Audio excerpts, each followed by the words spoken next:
Өнөөдөр сонгон хайрхан дүүргийнхаа ардчилсан намаас өөрийнхөө 10 жил амьдарсан одоо 17 дугаар хорон дээр нэр дэвшиж байна. За ингээд манай нам болоо 5 сайн гэсэн мөрийн хөтөлбөрийг болоо энэ удаагийн сонгуульд оролцохдоо болоо мөрийн хөтөлбөр болгож дэвшүүлсэн. Тэгээ манай нам болоо энэ 5 сайн гэдэг мөрийн хөтөлбөрөө болоо хэрэгжүүлэхийн төлөө болоо үнэхээр тууштай ингэж ажиллаж хичээж иргэд олон түмэндээ болоо үнэхээр яаж ажиллаж чаддгийг, яаж иргэд түмэндээ нээлттэй, яаж иргэдтэйгээ уялдаатай ажиллаж чаддгийг харуулнаа гэж ийм том зорилгыг агуулад ингэж энэ 17 дугаар хорон дээр дэвшиж байна.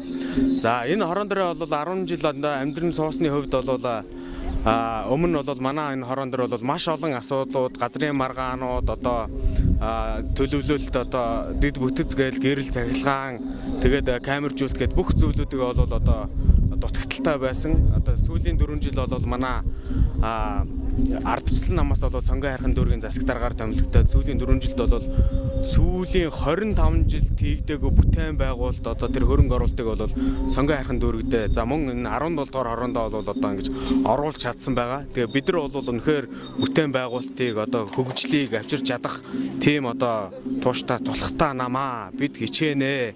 Тэгээ 17 дугаар хорооныхоо иргэд сонгогч та бүхнийг одоо сонголтоо хийхдээ одоо миний хийсэн иргэдийнхаа төлөө хийжсэн ажлуудыг сайн танилцаж иргэдийнхаа төлөө дуу хоолой болж байсан тэр бүх зүйлүүдтэйгээр ингэж хамтарч иргэдтэйгээ тэмцэжсэн энэ бүх зүйлүүдийг ингэж харгалзаад иргэдийн төлөөлөгчдийн хурал намайг дэмжиж өгөхийг хүсэж байна. За тэгэхээр 17 дугаар хорооны хувьд цааш тус тийм ээ хийж хэрэгжүүлэх ажил гэвэл ямар ажил тохиолж байгаа болоо. За манай хороо бол нийтдээ 4200 орчим иргэд сонгогчтой байгаа. За 5000 гаруй одоо оршин суугчид одоо иргэдтэй.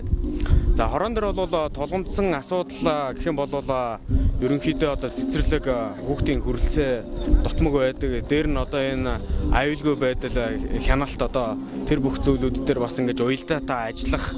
За энэ одоо манай энэ 32, 33, 34 дугаар байрнууд бол бас нэлээдгүй олон жилийн насжилттай барилга байгаа. Барилгынхаа одоо дулаалгын асуудал, дээврийн одоо ус гойжилт гээл одоо яг иргэд бидэн дээр тулгарч яадаг бол асуудлууд бас их байж яадаг. Энэ асуудлуудыг бол өмнөх хугацаанд бол маш их шийдлүүдийг нь хийж сайн хөрөнгө оруулалтыг бол оруулсан. Тэр хөрөнгө оруулалтуудыг бол манай 5 сайн гэдэг мөрийн хөтөлбөр тусгагдсан байгаа. Хөтөлбөрөнд бол хэрэгжүүлэх бүрэн боломжтой энэ шийдлийг бол хэн нэгнээс бид нар асуухгүйгээр өмнө хийж чадсан мөрийн хөтөлбөрөөл илүү эрчтэйгээр өргөжлүүлж чадна. Иргэдийнхээ төлөө дуу хоолой нь байж чадна.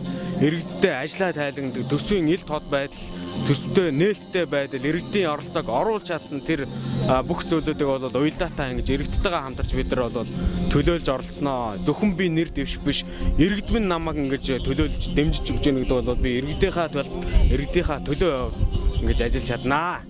За